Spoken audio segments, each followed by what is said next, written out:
cousin néandertal. Profitez de cette expérience et placez votre visage dans l'une des deux zones d'interaction et retirez vos lunettes, si vous en portez. Deux espèces d'hommes, Homo sapiens, nous, et Homo neanderthalensis, l'homme de Néandertal, ont coexisté sur notre planète pendant plus de 150 000 ans, dans des zones géographiques souvent éloignées, avant que les derniers hommes et femmes de Néandertal ne disparaissent, sans que l'on ne sache exactement pourquoi.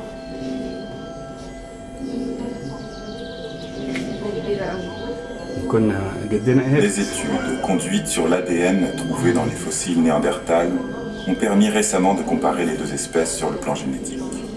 On a découvert, chez les hommes et les femmes d'aujourd'hui, de tous les continents, sauf de l'Afrique, des traces très faibles mais bien présentes du génome de Néandertal. On se doutait que les hommes et les femmes modernes, en sortant d'Afrique il y a environ 100 000 ans, avaient dû rencontrer les hommes et les femmes de Néandertal qui vivaient déjà depuis longtemps au Moyen-Orient.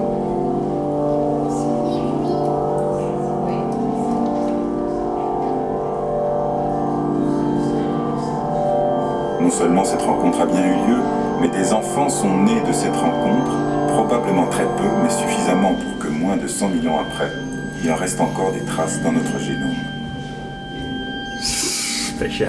La morphologie de ces hommes et de ces femmes de Néandertal ressemblait à la nôtre sur beaucoup d'aspects. Les jeunes enfants Néandertal en particulier n'avaient pas de différence très prononcée avec les jeunes Homo sapiens. À l'âge adulte, cependant, leur visage était différent du nôtre.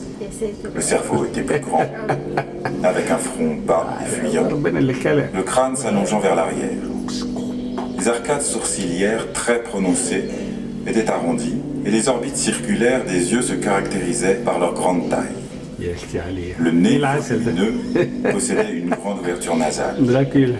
Au niveau de la mâchoire, les mandibules étaient fortes, tandis que le bas du visage était marqué par l'absence de menton.